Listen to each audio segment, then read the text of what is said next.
दोहे हैं, बहुत सारे लेखन इनका जो है सिख धर्म के जो अपना ग्रंथ है उसमें भी शामिल किए गए हैं। तो गुरु रविदास जी जो है बहुत ही अच्छे हमारे समाज सुधारकों में गिनती की जाती है। हम इन्हें गुरु का दर्जा मानते हैं, हमारे ये गुरु हैं। और इन्होंने तो एक वो बहुत सारे ऐसे कहावत भी कही हैं कि भगवान से दूर रहना चाहिए और असलियत पे आना चाहिए, असलियत के धरातल पे आना चाहिए। जी जी जी जी।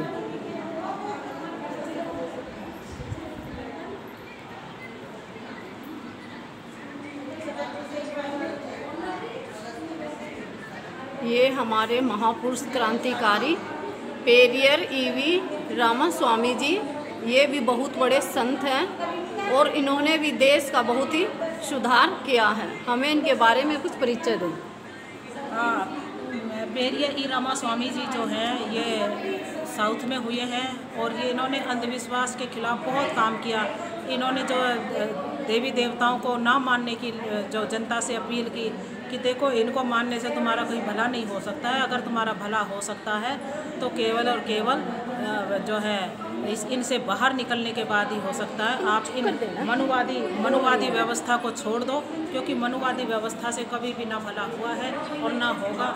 और इन्होंने जो है बड़े लंबे समय संघर्ष किया। और मैं एक छोटी सी बात बता दूँ, उन्होंने एक किताब लिखी थी सच्ची रामायण, और सच्ची रामायण आज बड़ी इजीली मिल जाएगी हमारे दलित साहित्य जहाँ मिलता है, तो हमें इनकी वो किताब ज़रूर पढ़नी चाहिए, सच्ची रामायण। उसमें इन्होंने बहुत सारा कुछ ऐसा दे रखा है जिससे पढ़ने के बाद हमारी जो है ये जो अंधविश्वास की जो बेड़ियाँ हमारे गले में डली हुई या पैरों में डली हुई है उनसे हमें छुटकारा मिलेगा। जी जी जी।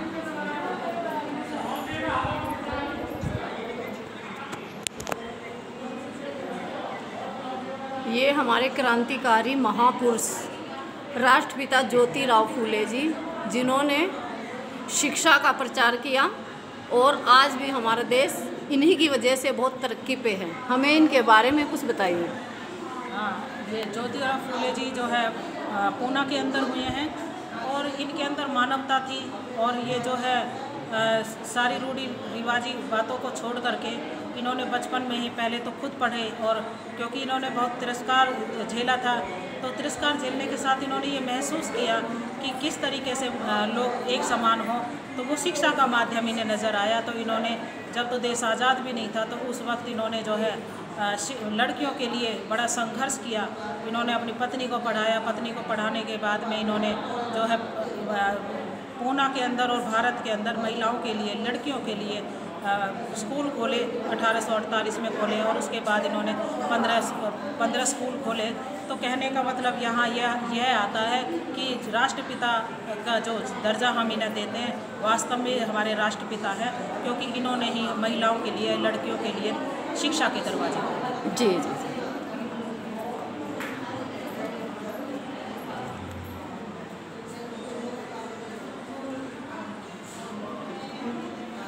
ये हमारे क्रांतिकारी महापुरुष राजश्री छत्रपति साहू जी महाराज जी, जिन्होंने सबके लिए समानता का, सबको आगे बढ़ने का अधिकार देने के लिए हर तरह से मदद की, जिसकी वजह से आज हमारे बाबा साहब हमारे पूरे देश का उद्धार कर सके। हमें इनके बारे में कुछ बताइए। छत्रपति साहू जी महाराज, देखो छत्रपति साहू जी महाराज जैसा कि इनके नाम से ही पता चलता है कि उस वक्त राजा थे, और इन्होंने जो है इनके अंदर जो है समानता की भावना थी, मानवता का इनके अंदर बीज था। तो इन्होंने जो है अपने राज्य में जो आरक्षण को सबसे पहले इन्होंने जन्म दिया। आरक्षण के जनक इन्हीं को कहा जाता है। इन्होंने उस वक्त जो दबे कुचले लोग थे उनके लिए 50% आरक्षण की व्यवस्था की थी। तो ये भी हमारे महापुरुषों की गिनती में आते हैं। जी जी।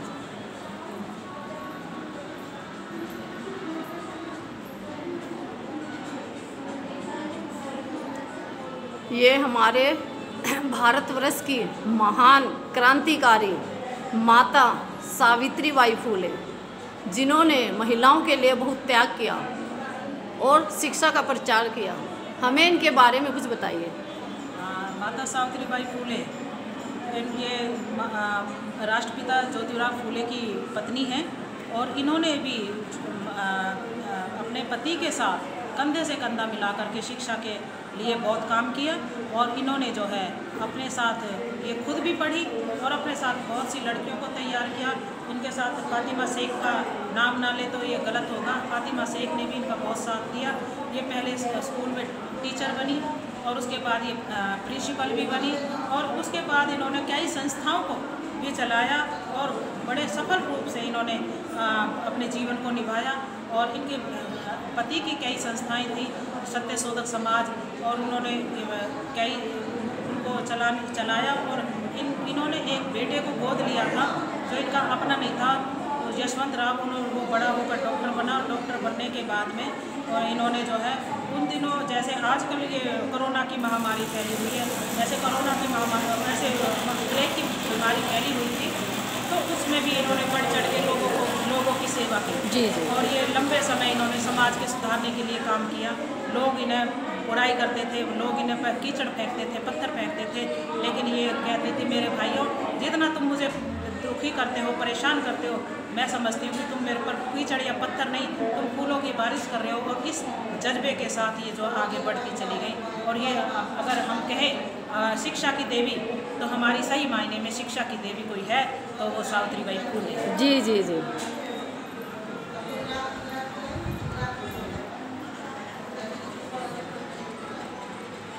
ये हमारे बहुजन समाज के नायक मान्यवर कांसीराम जी हैं, जिन्होंने कठिन मेहनत करके हमारे बहुजन समाज का उद्धार किया और बाबा साहब की मेहनत को चार चांद लगाए। हमें इनके बारे में कुछ बताइए। साहब कांसीराम के बारे में मैं बताना चाहूँगी कि साहब कांसीराम बाबा साहब के बाद जो हमारा मिशन लगभग रुक चुका था, उस मिशन को साहब कांसीराम ने एक नया रूप दिया। क्योंकि बाबा साहब के बाद में 10 सालों तक कोई हमारा मसीहा नहीं था, और उसके बाद साहब कांसीराम ने इसको सिरे चढ़ाया और सिरे चढ़ा करके और 1965 से लेकर के और इसे आगे तक लेके आए। और इन्होंने बामसेब की स्थापना की, DS4 की स्थापना की और हमें एक बहुजन समाज पार्टी दी। और उत्तर प्रदेश में 4 बार सफल मुख्यमंत्री बहन जी बनी। और इनके योगदान को जब बहुजन समाज का जिक्र हो और इनका योगदान को याद ना किया जाए तो ये बहुत बड़ी गलती होगी हमारी। तो साहब का तो बहुत बड़ा योगदान है। और आज जो बहुजन समाज मान सम्मान के साथ कार्य कर रहा है तो वो इन्हीं की प्रेरणा है। जी जी जी।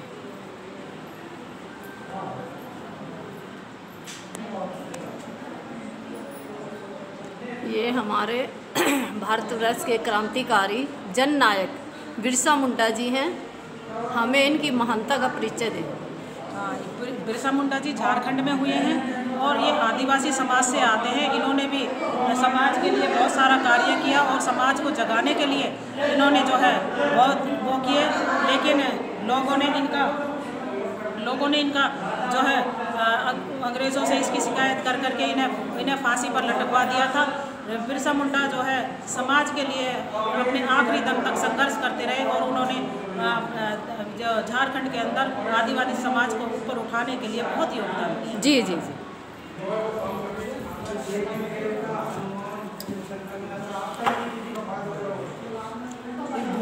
ये हमारे डॉक्टर बाबा साहेब अम्बेडकर की 22 प्रतिज्ञा हैं, जिन्होंने बाबा साहब ने बताया कि हमें इन प्रतिज्ञाओं को अपने हृदय में रखकर बाबा साहब के बताए हुए रास्ते पे चलना चाहिए।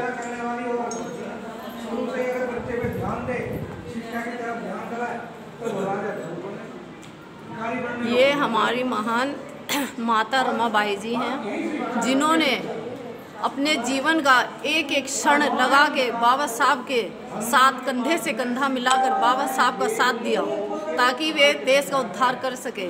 हमें उनके बारे में कुछ बताएं।